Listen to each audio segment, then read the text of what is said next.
आयोजित केले जातात. त्या महसूल पंधरवडा आहे. तर महसूलच्या विभागातील आणि वन खात्याच्या संबंधित काही जी प्रलंबित कामं असतील त्या संदर्भात निपटारा कसा करता येईल, आउट ऑफ कोर्ट सेटलमेंट कसं करता येईल, प्रलंबित कामं आहे त्याचे निकाल कसे लावता येतील, हा त्यांचा उद्देश आहे.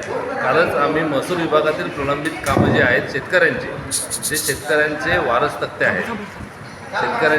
तक्ते आहेत, जे प्रलंबित आहेत, अनेक जणांना त्यांचे जे घराखालच्या जमिनी त्यांच्या नावावर करायच्या आहेत, आपसातल्या काही अडचणी आहेत, त्याच्यामध्ये त्यांना कसा मार्ग देता येईल.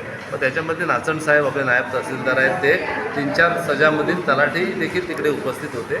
त्यांना मार्गदर्शन केलं आणि सलोखा योजनेचा एक GR आपल्या शासनामार्फत आलेला आहे. ते सलोखा योजनेच्या GR विषयी त्यांनी माहिती दिली. आपल्याकडे अनेक जणांचं राशन मिळत नाही, तर राशनची नाव ज्याच्यामध्ये आहे, ज्यांचा अधिकार आहे राशन मिळण्याचा, त्याचं ऑनलाईन राशन कसं करता येईल. तर इकडे आता फक्त सेंट्रलाइज न